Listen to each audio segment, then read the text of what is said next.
Hello students, welcome back to triangle studies. कैसे हैं आप सभी? आई होप आप सभी अच्छे होंगे एंड स्वागत है आपका मेरे चैनल ट्रायंगल स्टडीज़ पे। एंड आई होप आपने पिछला लेक्चर जो है वो देख लिया होगा। इस मैटर अराउंड अस प्योर का ये जो है वो आज लास्ट लेक्चर होने वाला है, यानी लेक्चर नंबर जो है वो 4 होने वाला है। हमने इनको 4 लेक्चर्स में जो है वो कम्प्लीटली बाइंड अप कर दिया है। कोई भी डाउट होगा तो आप प्लीज़ कमेंट सेक्शन में मुझे कमेंट करके पूछ सकते हैं। एंड हाँ, आपके जो पेपर्स हैं वो बहुत ज़्यादा नज़दीक आ चुके हैं। बहुत सारे लोगों का जो है वो टाइम टेबल आ चुका होगा, बहुत सारे लोगों का भी टाइम टेबल नहीं आया होगा, तो वो देख लीजिएगा। बट हाँ, बेसिकली पेपर्स जो हैं वो लगभग सबके स्टार्ट ही होने वाले हैं। तो मैं आपकी ज़्यादा तो नहीं, बट जितने चैप्टर्स हो सकते हैं मुझसे वो तो करवा दूँगी। बट बेसिकली बहुत सारे लोगों को ये रहता है, जो लोग मेरा लेक्चर देख रहे हैं, तो आप लोग अपने अकॉर्डिंगली बता सकते हैं कि आपको अभी तक कौन-सा चैप्टर जो है वो आपको अभी तक क्लियर नहीं हुआ, तो नेक्स्ट चैप्टर मैं वो वाला लूँगी। क्योंकि बेसिकली अभी आपके सारे चैप्टर्स जो हैं वो कंप्लीट नहीं हो पाएँगे। मैं लेक्चर्स तो रोज़ दूँगी, चैप्टर्स जो हैं वो कंप्लीट हो जाएँगे, बट हाँ, बहुत सारे बच्चे जो हैं वो लास्ट-लास्ट में, जैसे कुछ बच्चों का होता है कि ये वाला चैप्टर जो हम अभी पढ़ रहे हैं वो कंप्लीट हो चुका होगा, ऐसा भी होगा बहुत सारे बच्चों का, तो वो लोगों का टाइम ना वेस्ट हो। जो लोगों ने मुझे सब्सक्राइब करके रखा है, तो वो लोग फिर अपने अकॉर्डिंगली मुझे चैप्टर बता देंगे, तो मैं सिर्फ वही चैप्टर पढ़ा दूँगी, ठीक है? तो प्लीज़ आप मुझे बता दीजिएगा कमेंट सेक्शन में। एंड हाँ, और भी कोई नॉन एकेडमिक भी डाउट हो तो वो भी आप मुझे कमेंट सेक्शन में बता सकते हैं। तो चलिए स्टार्ट करते हैं आज का लेक्चर। मेरा कोई टाइम वेस्ट करे, मैंने पिछले लेक्चर्स में आपको कुछ प्रैक्टिस क्वेश्चंस दिए थे। आई होप आपने इनको क्वेश्चंस को जो है, ये 4 क्वेश्चंस जो है वो कर लिए होंगे। ये क्वेश्चंस जो हैं वो इन इन इन फार्मूलाज से रिलेटेड थे, mass by mass percent, mass by volume percent, volume by volume percent से। इन तीनों फार्मूले से रिलेटेड थे ये वाले क्वेश्चंस। एंड मैंने बहुत सारे सॉल्व एग्जाम्पल्स भी करवाए थे। एंड उन सॉल्व एग्जाम्पल्स की पहले आप लोग खुद प्रैक्टिस करिएगा, उसके बाद ही क्वेश्चंस का ट्राई करने का कीजिएगा। नहीं तो हमेशा ऐसा होता है कि आप क्वेश्चंस लेके बैठेंगे, फ़ॉर्मूला लेके बैठेंगे, बट आप नहीं कर पाएँगे। पहले आप उन फ़ॉर्मूलेज़ जो मैंने आपको लगा के दिखाएँ कि किस तरीके से फ़ॉर्मूला लगता है, वो वाले क्वेश्चंस खुद से करिएगा एक बार। एंड देन इसके बाद आप ये जो 4 क्वेश्चंस हैं, इनको बना के देखिएगा, तब आपसे ज़रूर 100% गारंटी से बन जाएँगे।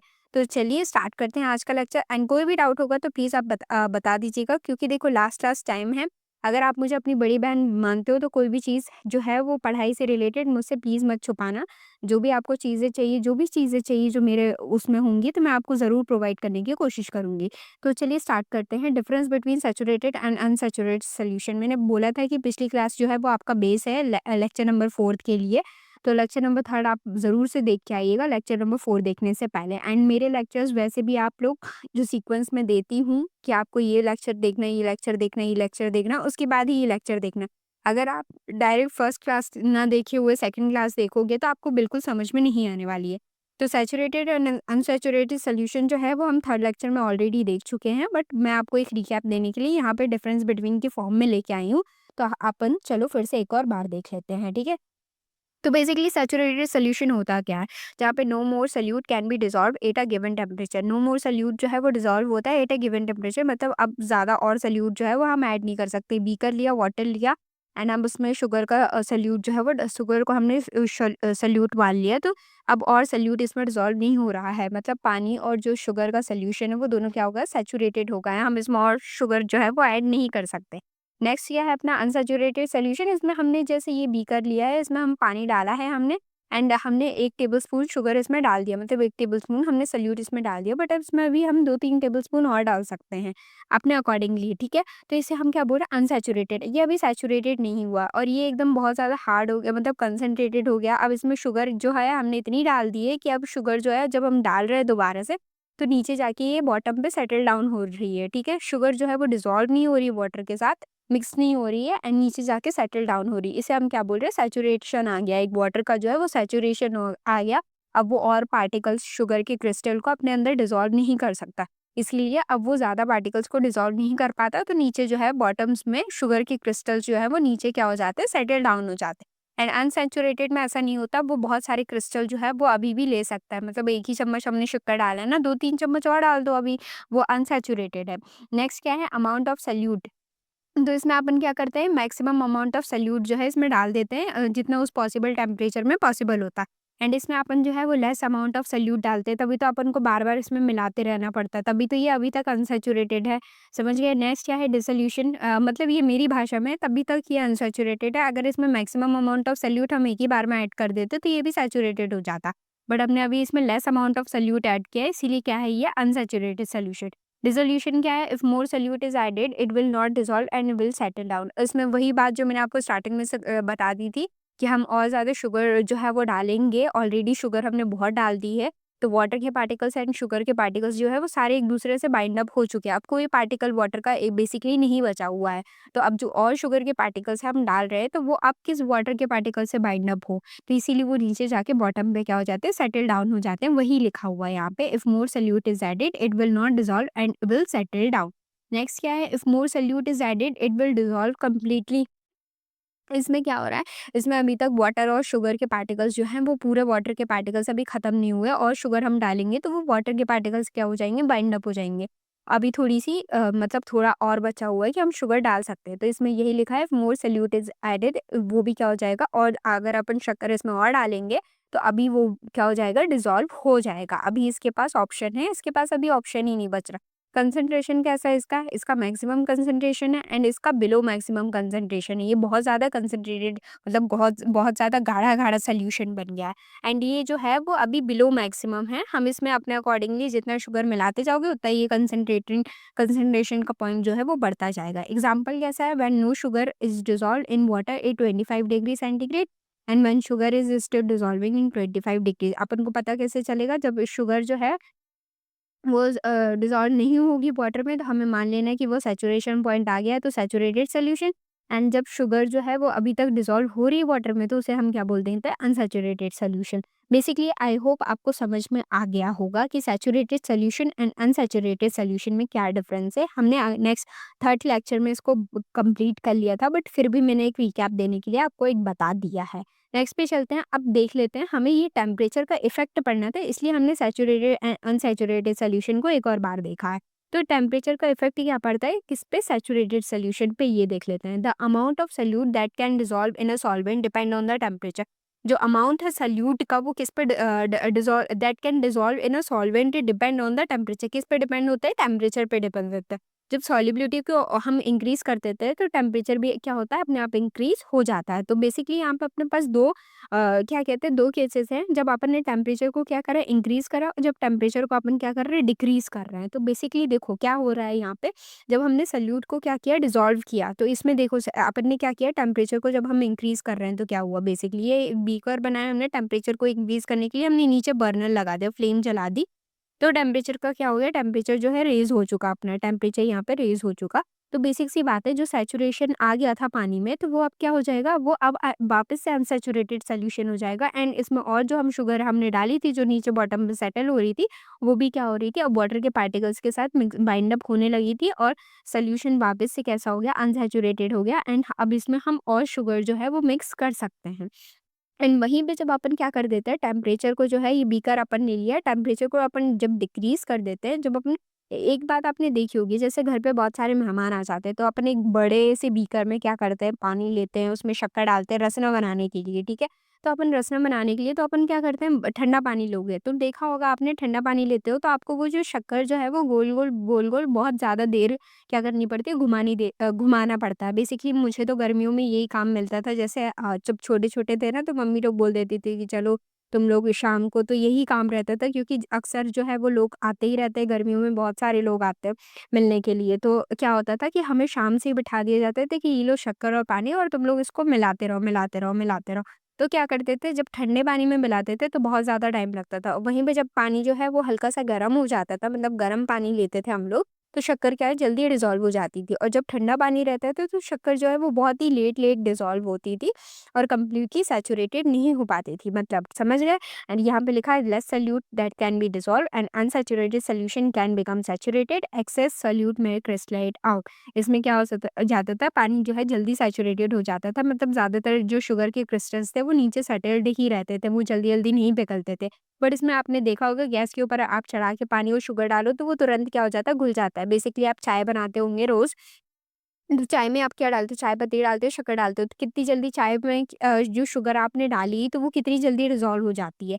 बट वहीं पे आप ठंडे पानी में डालोगे शुगर, तो आपको बैठ के क्या करना पड़ेगा, टेबल स्पून से आपको हिलाते-हिलाते जब जाके वो शुगर क्रिस्टल्स जो है वो वाटर के साथ क्या होता है, कंप्लीटली मिक्स हो जाते हैं। समझ गए आप लोग? तो ये टेम्परेचर का जो रोल होता है सैचुरेटेड सॉल्यूशन में, कुछ इस प्रकार का टेम्परेचर का क्या होता है, रोल होता है। टेम्परेचर को इंक्रीज़ करेंगे तो आसानी से मिक्स हो जाएगा सॉल्यूशन, एंड टेम्परेचर को डिक्रीज़ करेंगे तो हमें बहुत ज़्यादा फ़ोर्स लगानी पड़ती है, तो तब जाके सॉल्यूशन जो है एक दूसरे से मिक्स हो जाता है। अब हमने पढ़ा था कि सॉल्युबिलिटी जब हम इंक्रीज़ करते हैं तो टेम्परेचर इंक्रीज़ हो जाता है। तो बेसिकली सॉल्युबिलिटी होती क्या है?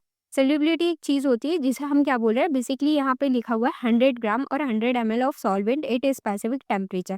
इस सॉल्युबिलिटी जो होता है मैक्सिमम अमाउंट ऑफ सब्सटेंस होता है जिसमें हम क्या डिसॉल्व कर रहे हैं, 100 ग्राम और 100 ml ऑफ सॉल्वेंट को स्पेसिफिक टेम्परेचर पे क्या करना है, डिसॉल्व करना, मतलब 100 ग्राम और 100 ml सॉल्वेंट। बेसिकली हम क्या बोल रहे हैं, एक वाटर में एक कोई सा सब्सटेंस यानी कोई सल्यूट लेके, नमक लेके, कुछ भी, हम उसे उससे डिसॉल्व करना उसी पे है, ठीक है, 100 ग्राम और 100 ml पे सॉल्वेंट पे, तो उसे हम क्या बोल रहे हैं, सॉल्युबिलिटी बोल रहे हैं। यूनिट ऑफ सॉल्युबिलिटी देख लेते हैं, क्या लिखा है, ग्राम पर 100 ग्राम्स ऑफ सॉल्वेंट और ग्राम पर 100 ml ऑफ सॉल्वेंट, ये है यूनिट ऑफ सॉल्युबिलिटी। बेसिकली आपको समझ में आ गया होगा, 100 ग्राम और 100 ml आपको कहीं भी दिखे तो आपको सॉल्युबिलिटी टिक कर देना है, बेसिक सी बात है, ठीक है।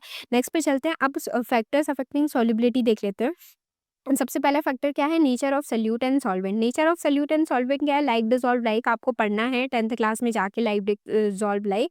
देखो, पोलर पोलर एक दूसरे को अट्रैक्ट करते हैं, एंड नॉन पोलर एक दूसरे को क्या करते हैं, अट्रैक्ट करते हैं। मतलब पोलर हैं, एक ये कंपाउंड पोलर है एंड ये भी कंपाउंड क्या है, पोलर है, तो दोनों एक दूसरे को क्या कर रहे हैं, अट्रैक्ट कर रहे हैं। बट नॉन पोलर, समझ गए, एंड नॉन पोलर जो है वो एक दूसरे को क्या कर रहे हैं, रिपल कर, मतलब अट्रैक्ट कर रहे हैं, सॉरी यहाँ पे गलत साइन बन गया, दोनों ये एक दूसरे को अट्रैक्ट कर, but polar and non polar एक दूसरे को क्या करते हैं, रिपल करते हैं, ये एक दूसरे के पास नहीं आते। समझ गए, तो शुगर जो है वो पोलर है एंड वाटर क्या है, पोलर है, तो ये एक दूसरे में क्या हो जाते हैं, अच्छे से वो हो जाते हैं, डिसॉल्व हो जाते हैं, देखा होगा आपने। बट वहीं पे हम ऑयल लें जो नॉन पोलर होता है, वाटर लें जो पोलर होता है, तो वो क्या होता है, वाटर एंड पानी लेंगे तो वाटर जो है वो अलग रहता है, एंड ऑयल के जो ड्रॉपलेट्स होते हैं वो आपको अलग अलग दिख जाएंगे। नेक्स्ट क्या है फैक्टर, सॉल्युबिलिटी का टेम्परेचर। टेम्परेचर सॉलिड के लिए कैसा होता है, सॉल्युबिलिटी यूजुअली इंक्रीज होती है विद टेम्परेचर, एंड गैस के लिए क्या होता है, सॉल्युबिलिटी जनरली क्या होती है, डिक्रीज होती है विद टेम्परेचर। प्रेशर कैसा होता है, only for the gas, solubility of gas increase with increase in the pressure. जब गैस की सॉल्युबिलिटी हम इंक्रीज करते हैं तो प्रेशर भी ऑलरेडी क्या होता है, इंक्रीज हो जाता है। जिस तरीके से टेम्परेचर जब हम इंक्रीज करते हैं तो सॉल्युबिलिटी भी इंक्रीज हो जाती है, उसी प्रकार से जब हम गैस की सॉल्युबिलिटी इंक्रीज करते हैं तो प्रेशर भी जो है वो इंक्रीज हो जाता है। एग्जाम्पल देखा होगा आपने, कार्बन डाइऑक्साइड जो गैस जो है वो कोल्ड ड्रिंक में भरी होती है अंडर हाई प्रेशर, बहुत ही एकदम हाई प्रेशर में उसको दबा के भरा जाता है, तभी तो आप एकदम से एकदम खोलते हो तो बहुत ज़्यादा क्या होता है, झाग वगैरह निकल जाता है। नेक्स्ट पे चलते हैं, अब ये कंपैरिजन टेबल दिया गया है आपको सोल्यूशन, कोलोइडल एंड सस्पेंशन का। ठीक है, अभी तक हमने क्या पढ़ा? अभी तक हमने सॉल्युबिलिटी पढ़ा, ये टेम्परेचर का क्या इफ़ेक्ट पड़ता है सैचुरेटेड सॉल्यूशन में, ये पढ़ा। अपना सैचुरेटेड एंड अनसैचुरेटेड सॉल्यूशन का एक बार रिकैप मारा। आई होप आपको अभी तक ये चीज़ें, ये पॉइंट्स जो हैं वो अच्छे से समझ में आए होंगे। कोई भी डाउट होगा तो प्लीज़ आप मुझे कमेंट सेक्शन में बता सकते हैं। नेक्स्ट पे चलते हैं, अब प्रॉपर्टी क्या है, सॉल्यूशन पढ़ना है अपन को, कोलॉइडल सॉल्यूशन एंड सस्पेंशन के बारे में पढ़ना है। बेसिकली ये तीनों जो हैं वो तीनों होते क्या है, इसीलिए मैंने आपको एक डिफरेंस बिटवीन में बता दिया ताकि हम इन तीनों को क्या कर सकें, आसानी से कंपेयर कर सकें। एंड बेसिकली ये इस चैप्टर में बेसिकली ये जो तीनों टॉपिक हैं ये बहुत इंपॉर्टेंट रोल प्ले करते हैं। एक तो सल्यूट, सॉल्वेंट, ये सब, ये वाला टॉपिक जो है वो बहुत इंपॉर्टेंट होता है, एंड ये वाले जो टॉपिक हैं ये बहुत ज़्यादा इंपॉर्टेंट होते हैं। तो सॉल्यूशन का पार्टिकल का साइज़ कैसा होता है, चलो उसको स्टार्ट करते हैं। पार्टिकल का साइज़ कैसा होता है, लेस देन 1 nm होता है, यानी नैनोमीटर, मतलब बहुत ज़्यादा छोटा होता है। एंड ये कैसा होता है, बिटवीन 1 nm टू 100 nm, मतलब मीडियम साइज़ का होता है। और ये थोड़े से क्या होते हैं, लार्जर होते हैं, 100 nm तक होते हैं। इनका नेचर कैसा होता है, इनका होमोजीनस होता है। एंड कोलॉइडल कैसे होते हैं, अपीयर होते हैं होमोजीनस की तरह, बट होते कैसे हैं, हेट्रोजीनस की तरह। एंड सस्पेंशन कैसे होते हैं, हेट्रोजीनस होते हैं। इनकी विजिबिलिटी कैसी होती है, ये देखो मैंने पहले बता दी थी कि ये बहुत ज़्यादा छोटे हैं, तो बेसिक सी बात है ये अपन को नहीं दिखेंगे, इवन माइक्रोस्कोप से भी ये हमें नहीं दिखते हैं, ठीक है। नेक्स्ट पे चलते हैं, नेक्स्ट क्या है, कोलॉइडल, ये अपन को नहीं दिखते नेकेड आइज से, बट ये माइक्रोस्कोप से, वो भी अल्ट्रा पावर माइक्रोस्कोप से अपन को दिख जाते हैं, क्योंकि इनकी वैल्यू जो है 1 nm टू 100 nm है, मीडियम में है थोड़े। सस्पेंशन जो है वो अपन को अपनी नेकेड आइज से जो है वो आसानी से दिख जाते हैं। इनका अपीयरेंस कैसा होता है, क्लियर एंड ट्रांसपेरेंट, तभी तो ये इतने ज़्यादा छोटे होते हैं, अपन को दिखते ही नहीं है, तो इनका अपीयरेंस ऑब्वियस सी बात है क्लियर एंड ट्रांसपेरेंट होगा। इनका अपीयरेंस कैसा होता है, क्लाउडी और ट्रांसल्यूसेंट होता है, तभी क्या होता है, माइक्रोस्कोप लेवल पे अपन को दिख जाते हैं। ये अपनी आइज से ही अपन को दिख जाते हैं, इसका मतलब ये कैसे होते हैं, ओपिक मडी टाइप के होते हैं। ये कैसे होते हैं, स्टेबल होते हैं, पार्टिकल्स जो है सेटल नहीं होते हैं, इसी वजह से तो अपन को दिखते नहीं है, and clear and transparent appearance होता है, ये भी स्टेबल होता है। समझ गए? एंड ये कैसे होते हैं, अनस्टेबल होते हैं, तभी अपन को क्लियरली विजिबल हो जाते हैं। जो सबसे फर्स्ट पॉइंट है ना, अगर आपने ये ध्यान रखनी है तो सारे पॉइंट्स जो है वो आप बना ले जाओगे, क्योंकि बेसिकली अगर ये पार्टिकल छोटा है तभी तो वो दिख नहीं रहा अपन को अपनी आंखों से, क्लियर एंड ट्रांसपेरेंट होता है तभी तो वो इतना ज़्यादा छोटा है। एंड स्टेबल जो है वो स्टेबल है तभी तो वो क्या करते हैं, मतलब बहुत ज़्यादा छोटा है, इसी वजह से क्या है, स्टेबल है। समझ में आ गया आपको? तो फर्स्ट पॉइंट आप ध्यान रखो तो आपको सारे पॉइंट ऑब्वियस सी बात है खुद से याद हो जाएंगे। नेक्स्ट पे चलते हैं। नेक्स्ट आप कोलॉइडल सॉल्यूशन के बारे में बात कर लेते हैं। कोलॉइडल सॉल्यूशन के बारे में क्यों, सॉल्यूशन सस्पेंशन के बारे में क्यों नहीं, बेसिक सी बात है। ये कोलॉइडल में देख लो, आप एक नेचर की बात करें तो सॉल्यूशन जो है वो होमोजीनियस शो कर रहा है एंड सस्पेंशन कैसा, हेट्रोजीनियस शो कर रहा है। बट कोलॉइडल जो है वो दोनों की तरह बिहेव कर रहा है, अपेयर हो रहा है होमोजीनियस की तरह बट है कैसा, हेट्रोजीनियस की तरह। इसलिए अब हम कोलॉइडल सॉल्यूशन के बारे में क्या करने वाले हैं, बात करने वाले हैं। तो कोलॉइडल सॉल्यूशन की डेफिनेशन क्या है, a heterogeneous mixture where the particle size is between 1 nanometre to 100 nanometre. इसका अदर नेम क्या है, कोलॉइडल सॉल्यूशन और कोलॉइडल डिस्पर्शन। इसका कैरेक्टरिस्टिक्स देख लेते हैं। पार्टिकल जो है वो सेटल नहीं होते नीचे। सॉल्यूशन कैसा होता है, क्लाउडी और ओपिक्यू होता है। एंड ये क्या, सॉल्यूशन जो है वो सेपरेट नहीं होता ऑर्डिनरी फिल्ट्रेशन से। Particle passes through filter paper. And इसमें टिंडल इफेक्ट भी अपन को पढ़ना है। एंड हेट्रोजीनियस मिक्सचर रहता है, appear uniform but not truly homogeneous. Truly homogeneous जो है वो नहीं होता। एग्जाम्पल क्या है, मिल्क है, ब्लड है, फॉग है, स्मोक है, सॉफ्ट सोल्यूशन है, इंक है, स्टार सोल्यूशन है। ठीक है, तो ये सारे किसके एग्जाम्पल्स हैं, कोलॉइडल सोल्यूशन के एग्जाम्पल है। अब कंपोनेंट्स देख लेते हैं कोलॉइडल के। तो टू टाइप्स के क्या होते हैं, कंपोनेंट होता है। ठीक है, एक जिसे हम डिस्पर्स्ड फेज बोलते हैं, एक जिसे हम डिस्पर्शन मीडियम बोल रहे हैं। तो बेसिक सी बात है, डिस्पर्स्ड फेज देखो यहाँ पे दोनों का नाम देखो, आप सेम दिख रहा होगा, डिस्पर्स्ड एंड डिस्पर्शन। तो बेसिकली लास्ट के ये दो पॉइंट चेंज है और इसके भी ये 3 पॉइंट चेंज है, बाकी दोनों का नाम क्या। अब आप इसको ये फेज से याद रखना एंड इसको मीडियम से याद रखना। फेज में देखो सल्यूट होता है एंड मीडियम में क्या होता है, सॉल्वेंट होता है। अब इसकी डेफिनेशन देख लेते हैं। The substance distributed as a particle similar to solute in a solution. Milk fat droplet at dispersed phase. Milk और मिल्क में आप क्या डाल दो, फैट का कोई भी मॉलिक्यूल डालो, फैट ड्रॉपलेट्स यानी ऑयल ड्रॉपलेट्स डाल दो, घी डाल दो, कुछ भी डाल दो, तो कैसे डिस्पर्स्ड, उसको हम क्या बोल रहे हैं, डिस्पर्स्ड फेज बोल रहे हैं। एंड मिल्क में जब वाटर डालो तो उसको हम डिस्पर्शन मीडियम बोल रहे हैं। मतलब सल्यूट जो है वो कम्प्लीटली कैसा हो जाता है, सोल्यूशन के क्या मतलब, सॉरी, सॉल्वेंट जो है वो कम्प्लीटली किसके सिमिलर हो जाता है, सोल्यूशन के सिमिलर होता है। आपको कभी मिल्क और पानी जो है वो अलग-अलग नहीं दिखेगा। ज कैसे वो दूध वाले अंकल जो लोग होते हैं, मतलब जो दूध देने आते हैं, तो वो कि किस तरीके से वो उसमें मिल्क में बहुत सारा वाटर जो है वो पहले से ही डाल के रखते हैं। तो हमेशा हमारी मम्मी लोग बोलती हैं कि भैया कितना पानी डालते हो, कितना, मेरी मम्मी तो बोलती हैं कि कितना पानी डाल देते हो भैया, कितना पानी डाल देते हो। तो अब वो क्या होता है, अपन को पानी और जो दूध होता है वो अपन को अलग-अलग नहीं समझ में आता है ना? अपन उसको अलग कर सकते हैं कि दूध और पानी अलग कर सकते हैं? नहीं कर सकते हैं। बट वहीं पे अपन क्या कर सकते हैं, अगर अपने दूध में हल्का-सा घी वगैरह गिर जाता है, ठीक है? तो अपन उसको तुरंत चम्मच से हटा के क्या कर सकते हैं, अलग कर सकते हैं। तो उसे हम क्या बोल रहे हैं, फेस बोल रहे हैं एंड इसे हम क्या बोल रहे हैं, मीडियम बोल रहे हैं। तो पूरा इसने ये किसके सिमिलर हो गया, डायरेक्ट सॉल्यूशन के ही सिमिलर हो गया। तो ये किसके कंपोनेंट थे, कोलॉइड्स के कंपोनेंट थे। नेक्स्ट पे चलते हैं। अब इसी के कुछ एग्जांपल देख लेते हैं डिस्पर्स्ड फेस के, डिस्पर्शन मीडियम के, टाइप कैसा होता है इनका एंड ये एग्जांपल। ये बहुत ज़्यादा इंपॉर्टेंट पेज होने वाला है आपका, बहुत, बहुत, बहुत ज़्यादा इंपॉर्टेंट है। ये आपको 11th-12th में भी अगर आप साइंस स्ट्रीम लोगे तो ये तब भी आपसे पूछा जाएगा। तो ये बहुत, मेडिकल फील्ड में जाओगे तब भी आपसे ये पूछा जाता है। तो ये बहुत ज़्यादा इंपॉर्टेंट पेज है, इसको याद कर लीजिएगा। तो सॉलिड एंड लिक्विड को हम क्या बोल रहे हैं, सोल बोल रहे हैं। एग्जाम्पल क्या है, स्टार सोल्यूशन एंड इंक। ठीक है, लिक्विड एंड लिक्विड को क्या बोल रहे हैं, इमल्शन बोल रहे हैं। Milk and mayonnaise example. Gas and liquid को क्या बोल रहे हैं, फोम बोल रहे हैं। Soap, leather and whipped cream. Solid and gas को क्या बोल रहे हैं, एरोसोल बोल रहे हैं। Smoke, dust in air. Liquid and gas को क्या बोल रहे हैं, एरोसोल बोल रहे हैं। Fog, mist and cloud. Mist क्या बोलते हैं, धुंधलापन जिसे बोलते हैं उसे मिस्ट कह रहे हैं।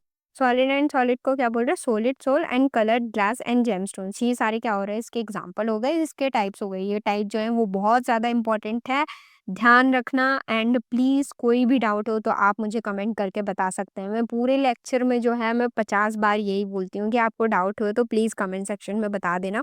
क्योंकि देखो आपको अब इतना टाइम नहीं है कि आप लेक्चर जो है वो दोबारा देखो, मतलब जो भी चीज़ें हैं करो, ठीक है? तो आप मुझसे तुरंत के तुरंत, आपको कोई डाउट आ रहा है तो आप मुझसे पूछ सकते हो, ठीक है? नेक्स्ट पे चलते हैं। नेक्स्ट क्या है, अब हमने टिंडल इफेक्ट कोलॉइडल में देखा था ना कि अभी हम टिंडल इफेक्ट के बारे में बात करने, तो टिंडल इफेक्ट बेसिकली होता क्या है? तो मैं आपको अपनी भाषा में एक बार बता दूँ तो टिंडल इफ़ेक्ट का मतलब होता है, मैं आपको एक बार बना के दिखा देती हूँ। जैसे कि ये हमने क्या डाला, एक मिल्क का सॉल्यूशन लिया हमने, तो इसमें से हम इसमें यहाँ पे हमने टॉर्च रख दी, लाइट डाल रहे हैं, तो यहाँ पे क्या हो रहा है, लाइट जो है वो स्कैटर्ड हो रही है, समझ गए? तो इसे हम क्या बोल रहे हैं, जब स्कैटरिंग ऑफ लाइट हो रही है, तो उसे हम क्या बोल रहे हैं, टिंडल इफ़ेक्ट बोल रहे हैं। The phenomena of scattering of light, यहाँ पे लिखा हुआ है, scattering of light by colloidal particles is called Tyndall effect. When a beam of light passes through a colloid or suspension, the path, ये ध्यान रखना, beam of light passes through colloid or suspension, the path of beam become visible due to scattering of light by the particles. अब अपन इसको Tyndall effect को कैसे पहचानेंगे कि यहाँ पर टिंडल इफेक्ट हो रहा है, तो बेसिकली हमने एक सोल्यूशन का बीकर लिया, एक कोलिजन का बीकर लिया एंड एक सस्पेंशन का बीकर लिया, हमने ये 3 बीकर ले लिए, ठीक है। अब हमने क्या करना है, एक में सॉल्ट सॉल्यूशन डालना है, एक में मिल्क डालना है, एक में मडी वाटर डालना है। तो सॉल्ट सॉल्यूशन है, इसमें हमने लिया सॉल्यूशन में, इसमें मिल्क सॉल्यूशन लिया कोलॉइडल में एंड इसमें मडी वाटर ले लिया। अब हमने देखा सॉल्ट सॉल्यूशन में क्या हुआ, बीम इज़ नॉट विजिबल, तो बीम जो है वो विजिबल नहीं हो पा रही है अपन को, स्कैटरिंग यहाँ पे नहीं हो रही, तो इसे हम क्या बोल रहे हैं, ट्रू सॉल्यूशन बोल रहे हैं। मिल्क में क्या हुआ, beam path is clearly visible, scattering अपन को दिख रही है, तो इसे हम कोलॉइडल बोल रहे हैं। मडी वाटर में क्या हुआ, beam path is visible, scattering हो रही है, तो इसे हम क्या बोल रहे हैं, सस्पेंशन बोल रहे हैं। तो समझ में आ गया, यहाँ पे मैंने जो इसको हाईलाइट करवाया था कोलॉइड और सस्पेंशन, तो बेसिक सी बात है, टिंडल इफेक्ट जो है वो कोलॉइडल और सस्पेंशन सोल्यूशन में ही अपन को दिखता है, सोल्यूशन में नहीं दिखता, इसीलिए हम इसे क्या बोल रहे हैं, ट्रू सोल्यूशन बोल रहे हैं। इसमें इसमें स्कैटरिंग ऑफ लाइट आपको नहीं दिखेगी, टिंडल इफेक्ट जो है वो सॉल्यूशंस में आपको नहीं दिखता है, समझ में आया आपको? तो ये पॉइंट ध्यान रखना है पूरे टिंडल इफेक्ट में कि कोलॉइड में एंड सस्पेंशन में ही आपको टिंडल इफेक्ट जो है वो शो होगा। नेक्स्ट पे चलते हैं, कुछ रियल लाइफ एग्जांपल्स भी हैं टिंडल इफेक्ट के, जैसे sunlight through trees, dust particles in air scatter like making the beam visible, car headlights in the fog, projector beam in the cinema hall, sunlight through windows, ये आपको दिखते होंगे, Tyndall effect की example है। Importance क्या है, use to distinguish between solution and colloidal, को distinguish करने के लिए टिंडल इफेक्ट का यूज करा जाता है। सोल्यूशन जो है वो टिंडल इफेक्ट शो नहीं करता, कोलॉइडल एंड सस्पेंशन ही जो है वो टिंडल इफेक्ट शो करते हैं। ये बहुत ज़्यादा इंपॉर्टेंट है, बहुत बहुत बहुत ज़्यादा, जितना हमने टिंडल इफेक्ट पढ़ा ना, सबसे ज़्यादा इम्पोर्टेंट पॉइंट्स है ये, यहाँ पे लिख दिए मैंने। अब हमने जितना भी पढ़ा है सॉल्यूशन चैप्टर में, मतलब is matter around us pure chapter में, तो इसमें हमने basically homogeneous and heterogeneous mixture ही पढ़ा है, आपने देखा होगा तो स्टार्टिंग से। तो एक बार इसका फिर से मैं डिफरेंस बिटवीन लेके आई हूँ, ताकि आप लोगों को पूरी चीज़ एक जगह पे क्या हो सके, आसानी से क्लियर हो जाए। तो देख लेते हैं, होमोजेनियस मिक्सचर जो है वो क्या होता है, कंपोजिशन होता है, यूनिफॉर्म होता है थ्रू आउट, एंड ये क्या होता है, हेटेरोजेनियस यूनिफॉर्म नहीं होता। हम अभी बेसिकली हेटेरोजेनियस की ही बात कर रहे थे, तो ये क्या होता है, क्लियरली यूनिफॉर्म जो है वो हर जगह पे नहीं होता। ये कैसा अपीयरेंस कैसा होता है, can not B visual distinguish, look same everywhere, ये कैसा होता है, सेम होता है हर जगह पे, कैसा दिख जाए, सॉल्ट का सोल्यूशन अपन ले लिया, शुगर सोल्यूशन दिया, तो आपको कैसा दिखता है, एक ही जैसा दिखता है। बट ये इसमें अपन ने क्या लिया, ऑयल एंड वाटर का सोल्यूशन लिया, तो इसमें कैसा अपन को विजुअलाइज हो जाएगा ना, तो उसी का क्या रहा है, हेटेरोजेनियस मिक्सचर क्या रहा है। इसमें कंपोज़िशन कैसा दिखता है अपन को, सेम कंपोज़िशन दिखता है हर जगह पे, यहाँ पे डिफरेंट कंपोज़िशन दिखता है। प्रॉपर्टीज़ कैसी होती है, कंपोज़िशन जब सेम हुआ तो प्रॉपर्टीज़ भी सेम हुई होंगी। कंपोज़िशन डिफरेंट है तो प्रॉपर्टीज़ भी ऑब्वियस सी बात है डिफरेंट होगा। इसमें बाउंड्रीज़ कैसी होती है, नो विजिबल बाउंड्रीज़, इसमें अपन को दिखता ही नहीं कि इसमें शुगर घुला है या वाटर घुला हुआ है, अपन को कुछ नहीं दिखता, समझ में आया? एंड इसमें कैसी है, विजिबल बाउंड्रीज़ अपन को दिखती हैं। एग्जाम्पल देख लेते हैं, सॉल्ट सॉल्यूशन हो गया, शुगर सॉल्यूशन हो गया, एयर हो गया, ब्रास हो गया, विनेगर हो गया। इसमें के एग्जाम्पल हो गया, मिल्क हो गया, सॉइल हो गया, muddy water, sand, salt, oil and water, ये सारे हेटेरोजेनियस के एग्जाम्पल हो गए। अब देख लेते हैं physical changes and chemical changes, जो आपके एनसीईआरटी में दिए गए हैं, कि physical changes and chemical changes के बारे में भी बातें कर लेते हैं। इसको बात करने के पहले इसका एग्जाम्पल देख लेते हैं, उसके बाद आपको समझ में आएगा physical changes and chemical changes. Example देख लेते हैं आइस एंड वाटर का। आइस मेल्ट जो होती है वाटर में, मैंने आपको फर्स्ट चैप्टर में पढ़ाया था, मैटर चैप्टर में मैंने आपको पढ़ा दिया था। तो आइस जो होती है वो मेल्ट होती है किसमें, वाटर में, तो उसे हम क्या बोल रहे हैं, फिजिकल चेंज बोल रहे हैं। एंड जो वाटर है वो रिएक्ट कर रहा है सोडियम में, से केमिकल चेंज बोल रहे हैं। ऑब्वियस सी बात है, आइस जो है वो क्या कह रहे हैं, खुद में ही क्या हो रही है, चेंज हो जा रही है वाटर में, तो उसे फिजिकली क्या हो रही है, चेंज हो जा रही है। हमने आइस की ट्रे जो है वो ले आके रख दी कहाँ, किचन में, तो वो अपने आप जो है वो पानी बन जाता है। ओनली स्टेट क्या हो रही है, चेंज हो रही है, सॉलिड से लिक्विड हो रहा है। स्टिल वो है क्या, अभी भी वाटर है, कैन बी रिवर्स्ड भी हो जाती है। वापस से अपन वही पानी जो है वो वापस जब वो हो गया, मतलब वाटर में बदल गया, तो अपन वापस से क्या कर सकते हैं, फ्रीज कर सकते हैं। No new substance is formed and water react with sodium, तो केमिकल चेंज हो रहा है, sodium plus water, sodium hydroxide and hydrogen gas, new substance formed NaOH and H2O, violent reaction with heat can not be easily reversed, can not be easily क्या हो रहा है, ये reverse नहीं हो रहा है। नेक्स्ट पे चलते हैं, फिजिकल चेंजेस देख लेते हैं। इसमें देखो नो न्यू सब्सटेंस जो है वो फॉर्म नहीं हो रहा। आप लोगों को ये वाला पॉइंट समझ में आया, इसमें कोई न्यू सब्सटेंस फॉर्म नहीं हो रहा, इसमें न्यू सब्सटेंस फॉर्म हो रहा है। जब अपन ने वाटर को रिएक्ट कर रहा है सोडियम के साथ, तो न्यू फॉर्म हो रहा है, क्या बन रहा है, sodium hydroxide and hydrogen gas का क्या हो रहा है, फॉर्मेशन हो रहा है। यहाँ पे फिजिकल चेंज में देख लेते हैं, नो न्यू सब्सटेंसेस फॉर्म, इसमें क्या हो रहा है, केमिकल में न्यू सब्सटेंस जो है वो फॉर्म हो रहा है, न्यू सब्सटेंस फॉर्म हो रहा है। प्रॉपर्टीज कैसी है, properties of the original substance remain the same और properties of the new substance are completely क्या हो रही है, डिफरेंट हो रही है। रिवर्सिबिलिटी कैसी है, जनरली ये रिवर्सिबल है क्योंकि पानी वापस से बर्फ बन रहा है, एंड ये इरिवर्सिबल है, पानी अब सोडियम से टूट नहीं सकता। केमिकल कंपोजिशन जो है वो सेम है, इसका थोड़ा बदला हुआ है। एंड ये कैसे ओरिजिनल सब्सटेंस जो है कैन बी रिकवर्ड है, एंड ओरिजिनल सब्सटेंस जो है वो कंज्यूम्ड है। No change in the molecular structure, and इसका मॉलिक्यूलर स्ट्रक्चर क्या होता है, चेंज होता है। नो सिग्निफिकेंट एनर्जी चेंज, और हीट जो है वो इवॉल्व हो रही है और एब्जॉर्ब हो रही है, एंड ये इसके एग्जांपल है। तो आई होप आज का लेक्चर जो है वो आपको समझ में आया होगा। प्लीज़ समझ में आया तो प्लीज़ चैनल को लाइक करिएगा, एंड चैनल को सब्सक्राइब करना मत भूलिएगा, एंड वीडियो को लाइक करना मत भूलिएगा। मिलते हैं नेक्स्ट लेक्चर में, तब तक के लिए बाय बाय।